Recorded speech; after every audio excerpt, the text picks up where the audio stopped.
gusto tenerlo nuevamente en mi canal.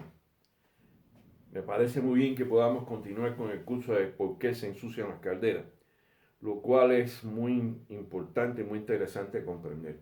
Hoy vamos a hablar de lo relacionado con el desgaste erosivo. Habíamos dicho en la clase anterior que las partículas de las cenizas que se forman pueden ser de diferentes tamaños, 200, 300 micrones es el rango de las mayores partículas, de entre 20 y 30 micrones de las menores y algunas partículas hasta de 10 micrones. Obviamente las partículas más grandes son las que no se van a depositar en la mayoría de los casos, producto del punto de síntesis o del punto de fusión de las partículas.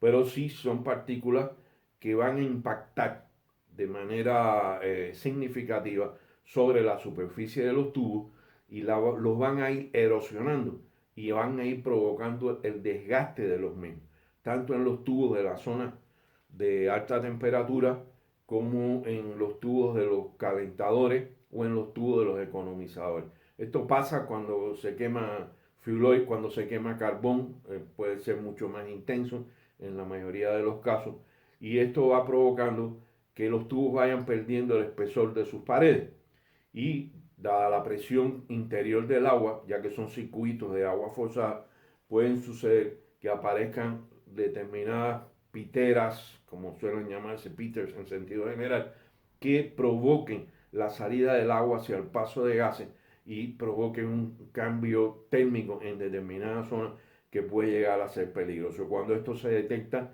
inmediatamente hay que parar la caldera, hay que parar el sistema de agua y hay que detectar dónde es que se encuentra esta pitera y hay que soldarla y repararla inmediatamente. En algunos casos, como había dicho en la clase anterior también, al final de la clase, habíamos hablado de que los calentadores de aire, que son tubulares, pues en la zona de la entrada del calentador se produce el desgaste por el depósito de algunas partículas que se acumulan allí, pero también muy fundamentalmente por la erosión con que las partículas mayores que llegan hasta esa zona pasan al interior de los tubos en la zona de entrada. Esto puede ser 20, 30 centímetros en la zona de entrada, quizás algo más en algunos casos. Y esto lo que provoca es que el tubo en esa zona se desprenda de su conexión con la placa de tubo del calentador de aire.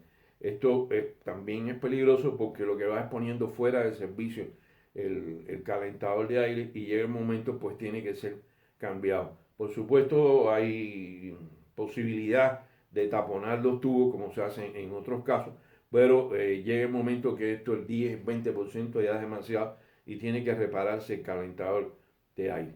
Esto que estoy diciendo, que me refiero básicamente, porque son los casos más graves en las calderas de tubo de agua, también sucede en las calderas de tubos de fuego, en el primer paso de tubo fundamentalmente, ya que ahí es donde se da el retroceso de los gases con las partículas que arrastran en el proceso de combustión y también provoca ahí una erosión mayor, igual que en la tapa posterior de la caldera.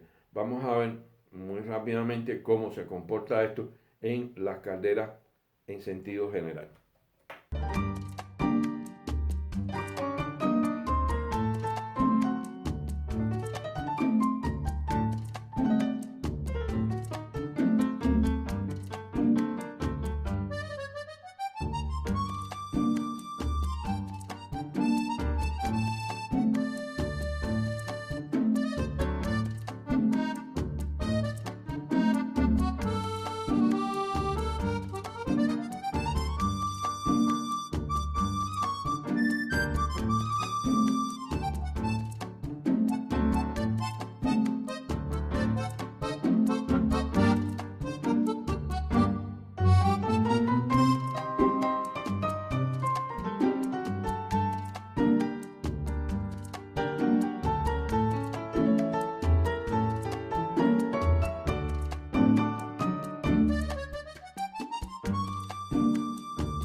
De manera muy rápida, vimos en esta clase cuáles son las formas en que se presentan y las causas y los efectos que produce la erosión en los tubos de las calderas en sentido general. Esto les da una idea de cómo interpretar y cómo ver cómo se van a ir desgastando las diferentes zonas de la caldera. Debo decir que al igual que dije en la clase anterior, este proceso de erosión es un proceso completamente dinámico.